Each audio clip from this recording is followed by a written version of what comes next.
Part 1. The priest's encounter with the devil. A priest who, after 40 years of service, came face to face with the devil.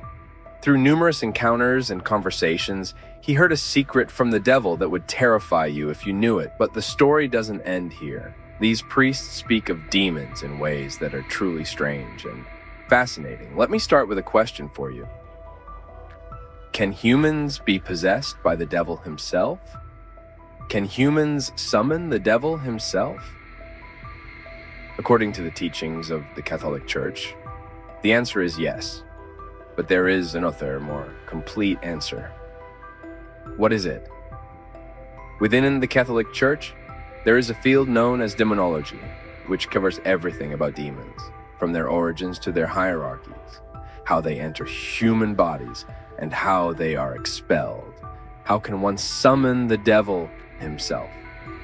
All this is taught to priests in the Catholic Church, especially those involved in exorcism, which is another topic I will explain in the next video.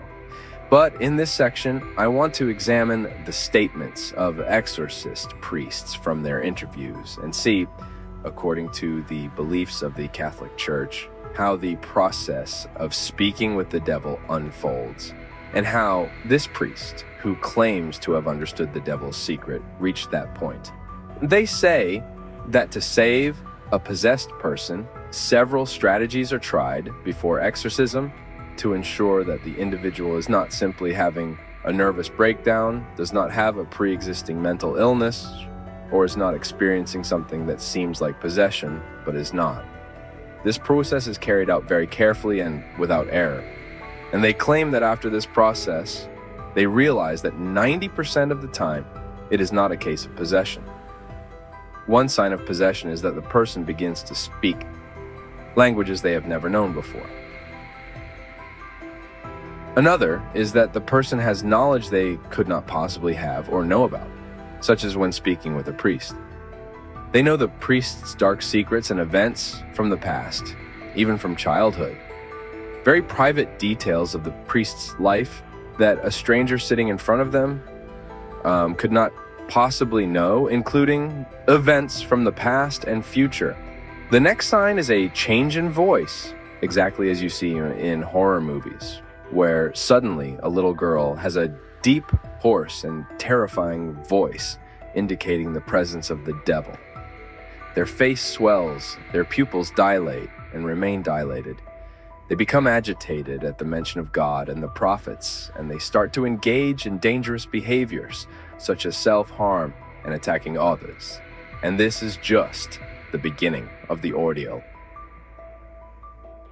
When they begin the process of expelling the devil, the situation becomes even more terrifying, to the extent that priests claim the afflicted person has risen from the bed and levitated. The one that really stands out the most was during an exorcism when the demon manifested and the person's body began to levitate. You saw somebody's body levitate? I saw a person levitate during an exorcism. How much was the levitation? The person rose about a foot out of the chair they were in, because I'm looking at this in disbelief, and Father Carmine is praying in the right of the church, the prayers, and he's glancing over and looking, and he looks back at his book. He looks back at the person, he looks back at his book, then he takes his hand, puts it on the head of the person, and pushes them back down into the chair. Each with their own name.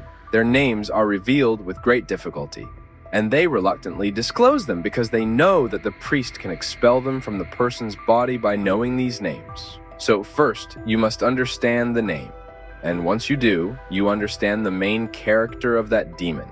And by reading and repeating certain verses from the Bible, you start reading the name of that demon and command it to leave the person's body. What is terrifying is that apparently the hell and purgatory that Jesus Christ, from whom all these teachings were learned by the church and priests, referred to as not called hell but abyss. Now, you might be wondering, where is the abyss? The abyss is described as a chasm where there is neither light nor hope, a place akin to the antithesis of peace, so terrible and dreadful that even demons flee from it. It seems the reason they come to Earth and seek to inhabit humans is to escape it. Now, why do I tell you this? Because there is a story of Jesus Christ going to a place where there was a man inhabited by many demons.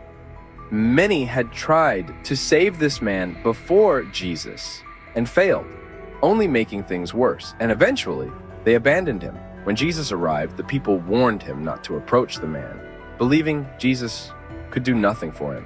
But Jesus approached, and the possessed man knelt before him, pleading, "Please do not send us to the abyss." This means that all the demons within the man were speaking to Jesus, saying, "Do whatever you will, but do not send us there." And Jesus had mercy on them. There was a herd of pigs nearby, and Jesus commanded the demons to enter the pigs. The pigs screamed and ran off. From this story, you should understand how much the demons fear an exorcist performing their work correctly. For if they succeed, the demons are sent to that very place, the abyss. And if the priest fails in his task, the demons return, bringing others with them, and a worse situation ensues. The entire process is conducted in the name of Jesus, the blood of Christ, and the Holy Mary. It is with their permission that these actions are undertaken. They connect to them, for they have no power of their own.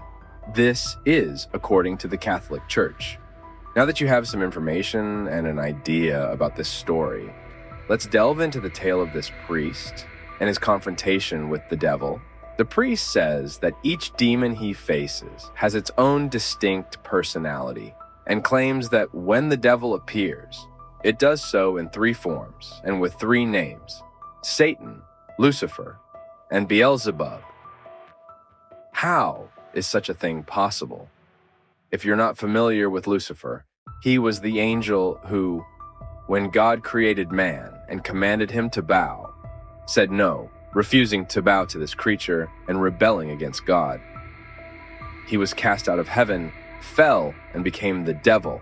When in heaven, Lucifer had a persona as the light bringer, but once expelled to earth, the whole story changed, and he became known as the devil of hell. And who is Beelzebub? In Christianity, there are 7 deadly sins, each associated with a prince of hell. These are the main demons connected to these principal devils. Beelzebub represents the 6th sin, named for gluttony and greed, often depicted in the form of an insect.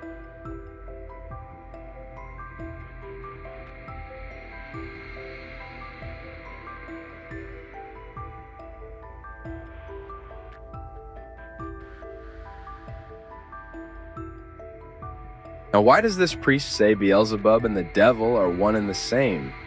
There's a story where Christ was performing an exorcism, and some people asked if he was casting out the demon in the name of Beelzebub. Christ, surprised, said, "Why should I cast out the devil in the name of the devil?